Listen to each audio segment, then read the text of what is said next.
మంత్రి గారు పవన్ కళ్యాణ్ గారు. Thank you sir. గౌరవ ఆదోని శాసనసభ్యులు చెప్పింది కీలకంగా ఒక మాట అన్నారు. జాతీయ ఉపాధి హామీ పథకం అది రాజకీయ ఉపాధి హామీ పథకం అయిపోయింది. అది గత ప్రభుత్వం టైంలో రైట్ ఏమో కానీ మన ఎన్డీఏ ప్రభుత్వం టైంలో దాన్ని నేను తీసుకోవట్లేదు. ఖచ్చితంగా గత ప్రభుత్వం చేసిన వారసత్వంగా వచ్చినవి ఈ కరప్షన్ మనం హ్యాండిల్ చేస్తాం ఈ రోజున. వన్స్ నేను పంచాయతీరాజ్ శాఖ బాధ్యతలు తీసుకున్న తర్వాత మొట్టమొదటి దృష్టి పెట్టింది కూడా జాతీయ ఉపాధి హామీ పథకం కింద అసలు ఏమేమి అవకతవకలు జరిగినాయి.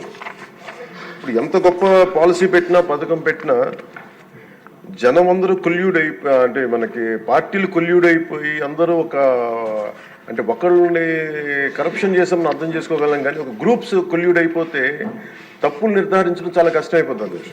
ఇప్పుడు ఇందాక ఉదాహరణకి మేము రాగానే ఫస్ట్ చాలా ఎక్స్టెన్సివ్గా కూర్చున్నాం, ముఖ్యంగా ఈ సోషల్ ఆడిట్ డైరెక్టర్ తోటి ప్రిన్సిపల్ సెక్రటరీ గారితో కూర్చున్నప్పుడు వరుసగా చాలా ఒక ఆల్మోస్ట్ 1-2 months రివ్యూ తర్వాత సోషల్ ఆడిట్ డైరెక్టర్ ఎవరైతే జాతీయ ఉపాధి హామీ పథకంలో అవకతవకలు ఎవరైతే చేస్తున్నారో వాటిని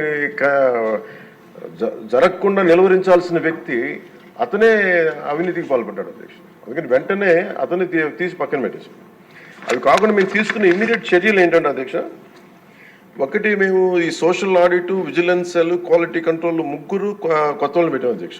కొంచెం ఎఫెక్టివ్ పీపుల్ని పెట్టాం.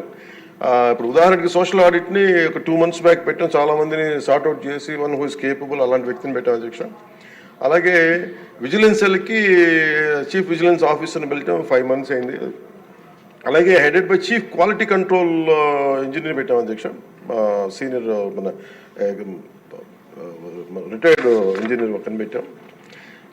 మేము చేశాక మేమేం చాలాసార్లు ఉదాహరణకి 2024-25లో అబ్జెక్షనబుల్ ఎక్స్పెండిచర్ అంటే ఇది అవినీతికి దారి చూపిస్తున్నాయని చెప్పి దాదాపు 250 కోట్ల అవినీతి జరిగింది అని చెప్పేసి సోషల్ పీపుల్స్ ఆడిట్ ఫోరం నుంచి మనం దాదాపు ఇప్పటికీ 546 మండలాల్లో మనం సోషల్ ఆడిట్ చేసాం ఇప్పుడు దాకా ఆడిట్ ఫోరం. ఇంకొక మిగతా మండలాలు 665లో 546 చేసాం అధ్యక్ష. మార్చి 31కి అయిపోతుంది. దాంట్లో 24-25కి 250 కోట్ల అవినీతిని ఉంది అనేది చేశారు ఇదంతా. కానీ ఇది ప్రాజెక్ట్ డైరెక్టర్ పీడీ చూసిన తర్వాత 71 కోట్ల మటుకే out of 250 crores only 71 crores recover చేయాలి అనేది ఆయన ఆర్డర్ చేశారు.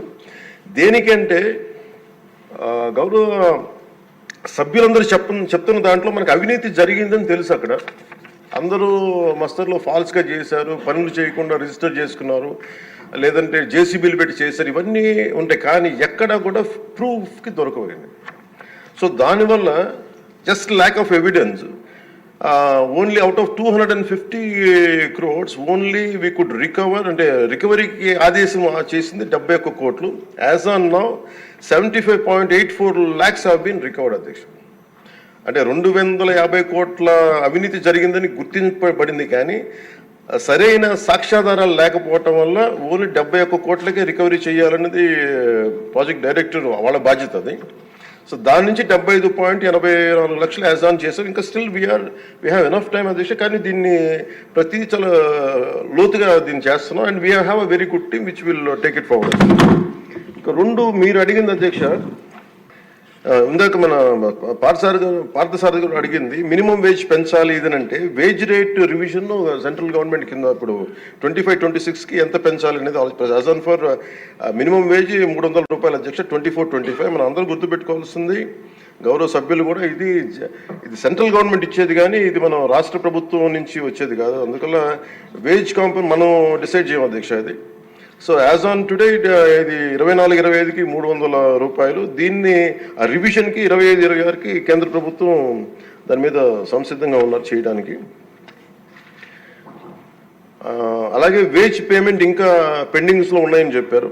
అది జనవరి 8 నుంచి government of India has 8th inform చేశారు మాకు దట్ ఇట్ విల్ బి తొందరలోనే క్లియర్ చేస్తాం. ఎందుకంటే అది సెంట్రల్ నిధుల నుంచి రావాలి కాబట్టి మేము రాష్ట్ర ప్రభుత్వం తరపు నుంచి మేము వెయిట్ చేస్తాం అధ్యక్ష. అలాగే మన లోకం మాధవ్ గారు మన గౌరవ శాసనసభ్యులు జేఎస్పీ వాళ్ళు అడిగిన దానికి ఏంటంటే ప్రత్యేకించి ఇలా అవకతవకలు జరుగుతుంది, దీని గురించి మనం ఏం చేస్తున్నాం అంటానికి we have created a wage monitoring cell అధ్యక్ష for increasing average wage rate. Accordingly we will take it forward అధ్యక్ష. అలాగే మీరు అడిగిన దానికి అధ్యక్ష జిల్లాని ఒక యూనిట్గా చేయమన్నారు అధ్యక్ష. అది అసలు బేసిక్గా మీరు అడిగిన దానికి ఎంతమంది అంటే అక్కడ ఉన్న ఎంతమంది లేబర్ ఉన్నారనే దాని మీద ఉంటుంది అధ్యక్ష.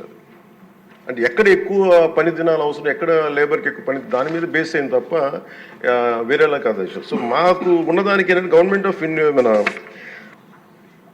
మన్రేగాలో material component is decided as per the labour turnout in the district అధ్యక్ష. డిస్ట్రిక్ట్ యాజ్ ఎ యూనిట్లో ఒక 60-40 రేషియో ఉంటుంది న్యూ డిస్ట్రిక్ట్లో. సో దాన్ని మేము ఒకసారి చూసి మీకు తెలియజేస్తాం అధ్యక్ష. ఖచ్చితంగా we will take it into consideration when we go to Delhi also will take it forward what are the honourable members raise the question they have raised.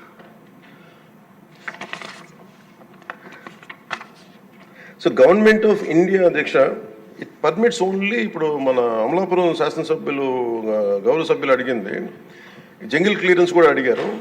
But government of India very clearly said only 266 works should be taken under NREGA అధ్యక్ష. దాంట్లో jungle clearance అనేది లేదు అధ్యక్ష. So దానివల్ల అది మన పరిధిలో లేనిది. ఇక అవసరమైతే ఇందాక మేము గౌరవ ముఖ్యమంత్రి గారితో మాట్లాడి ఇది చాలాసార్లు గౌరవ మంత్రి అచ్చెన్నాయుడు గారు చాలాసార్లు క్యాబినెట్లో ఇదే విషయం ఆయన కూడా ప్రస్తావించారు. ఇది ఫైనల్గా ఒకసారి దీన్ని మనకి నరేగాలో రాలేనప్పుడు, జాతీయ ఉపాధి హామీ పథకంలో రాలేనప్పుడు దీనిని మనం రాష్ట్ర ప్రభుత్వంగా మనం దాన్ని ఎలా చేయాలని, jungle clearance is a big issue, this all understood sir. అది కొంచెం ఇబ్బందికరమైన ఇష్యూయే. అది గౌరవ మంత్రి అచ్చెన్నాయుడు గారు చాలా పర్యాయాలు అది తెలియజేశారు ముఖ్యమంత్రి గారికి కూడా. ఇది ఒకసారి క్యాబినెట్లో కూర్చొని అది డిసైడ్ చేస్తాం, తెలియజేస్తాం అధ్యక్ష. Thank you.